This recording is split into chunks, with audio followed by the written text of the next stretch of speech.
Hello. Happy Sunday, or whenever you're watching this. It's so nice here today. You see the sun? It's like reflecting off me. It's amazing. I laugh because I have my little studio all set up to do videos now, and I'd much rather do them in the kitchen because it's so bright and sunny and I get the sun. How is everybody feeling today? We have the full moon. The energies are fully upon us right now because it's tomorrow, and we know that the moon is like in flux. You feel it constantly almost. But with these types of big, deep moon, this is the full moon in Cancer. I'm Cancer. So this moon is all about really, really going into our feels, because that's what the Cancer energy is all about. Our feels and how we are always feeling and how we relate to our feelings. I started week 1 of the 8-week course that I offer, the 555 Portal Shifting Consciousness Today. It was beautiful. Week 1 is all about shadow work and what is shadow work and like the inner child healing. And what I do is I balance the psychological side with the metaphysical side. And we just get into the energy system and understand how our emotions that come up, how our feelings that come up, what they're trying to tell us. And you know what I was talking about today, like I've had some big triggers recently. So no matter where you are in your journey of raising your consciousness and being aware, you are always going to have freaking triggers. So don't let anybody ever tell you that they are in this place where they're not triggered, because I don't know anybody who's not. They may tell you they're not, but they're full of crap is what I have to say, because we are human living this human experience and things are going to trigger us. But it's about whether we go into those old limiting beliefs and those old patterns where we get in the cycle and the circle and like fall down the rabbit hole, or we sit with ourselves, we sit with our uncomfortable feelings, we go in and we untie the knots and understand what it is. And that being said, it's all about untying these knots, releasing the trapped energy that's in our muscular skeletal system. Traumatic events that happen to us when we're younger, or even when we're adults, if we don't know how to process them, if we don't go through that whole trauma cycle of releasing through crying and like releasing it from our nervous system, it actually gets trapped in there. It'll get trapped in our muscles and our fascia, and it'll get trapped in our nervous system. And then we'll live in this state of constantly being on edge, that fight or flight state, which is super unhealthy for us because we're always releasing those hormones to pair that. I suffered from major adrenal fatigue for years because I had very complex post-traumatic stress disorder. And I'm like, it's been a couple years now and I don't deal with that anymore. It's beautiful. They always try to diagnose me with borderline personality, which is a byproduct of all this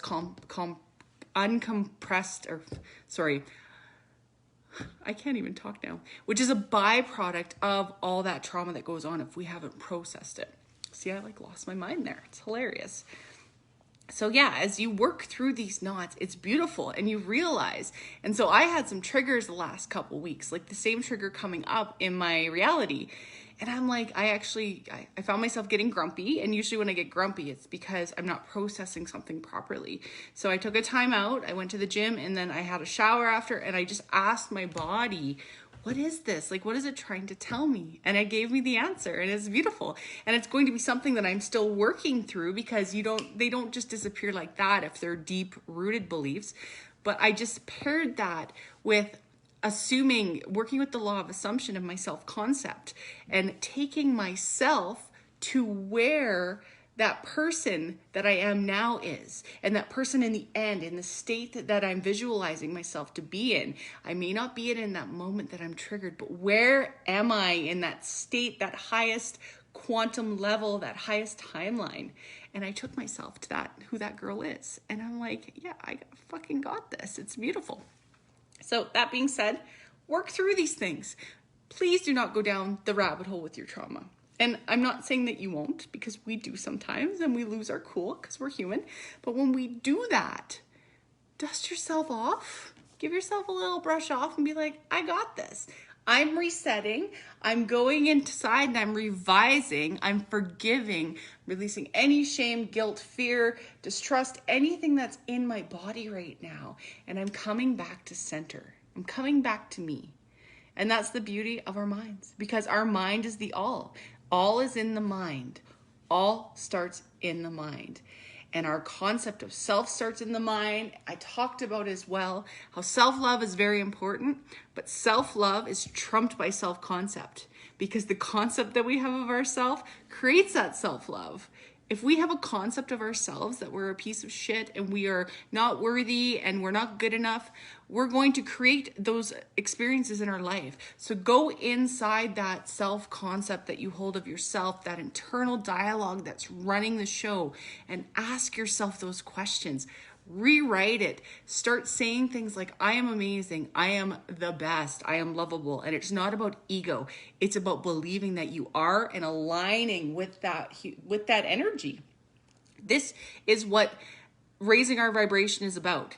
It's starting with our thoughts, because our thoughts create the vibration that we're in. Our thoughts are the main energy. We are all one. So as you come back into those thoughts and rewrite those thoughts, you are going to shift worlds around you. Our mind is where worlds are made. Look at all the great inventors of the centuries. Where did they start? In their mind. The ideas came through, they channeled them through, they were in touch with their sixth sense, their intuition.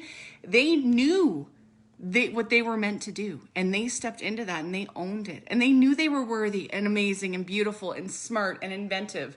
So are you. We just have our own little niches that we're in. So don't be anybody that you're not. Be you. I talked about this yesterday in my video. The only person you're meant to be is you. Stop it. If you're trying to be one of your teachers, if you're trying to be like a different healer or somebody out there, it's great to take facets and like information from people, but be you. Your soul essence is different than everybody else's out there. This is the beauty. We don't want a world full of lemmings. If everybody was like me, the world would be boring, because I wouldn't look like a ray of sunshine because everybody else looks like me, right? So it's like, be you. You are so important in this world and you're so worthy. I'll give you a story. So my music, I may not be the best musician, but I started actually believing in myself a couple years ago.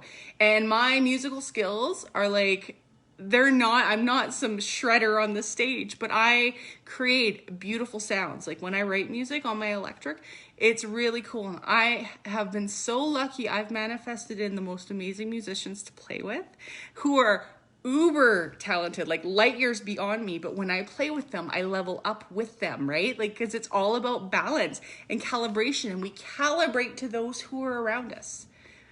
So be mindful of who you keep around. Be mindful of what you take in your mental diet and what your mental diet is on the inside. I was just talking to somebody about this today, who lets the news really triggers this person and the politics going on where we live. And I'm like, why? We can't shift it, like be knowledgeable of it. But if it's triggering you that badly, why are you taking this in? Is it affecting your life right now? No. That's what I always ask myself. What's affecting me right now? My mind. There's my rant for the day. This channel message turned into a rant, so I apologize. But yeah, it's beautiful. We're in this full moon energy. Full moon healing circle tomorrow night. So if you're looking at joining in to release and really come into alignment or to work with me, it's a great opportunity. It's a fraction of the price of a one-on-one session with me, but you get all of the benefits, because when we do healing sessions in groups, it's amazing because we have that collective energy together, and it's like to the 10th exponent, like it's exponential. It's not just times 2, it's like times 10, times 10, times 10. So come join us tomorrow night. It's going to be awesome. I always love the healing circles. I love working with the moon energies because the moon energies are amazing. And I love the moon. I've always loved the moon, even before I knew what I know now. I'm very connected to it, and I'm a Cancer sun, so that's why. But yeah, come join us. If you're interested, send me a message or comment below and I can share the link with you. And I love you. I hope you have the most beautiful day. And yeah, I love you guys so much. Aw, Elio, thank you. I love you too. And Bill, thank you for joining in today. And like and subscribe my YouTube channel if you have. If you have not already, it's Becky Lee Soul Alchemy on YouTube. That's who I am. And the more people that subscribe and like, the more we get it out there. It helps the algorithm. So I appreciate each and every one of you, and I love you. Bye.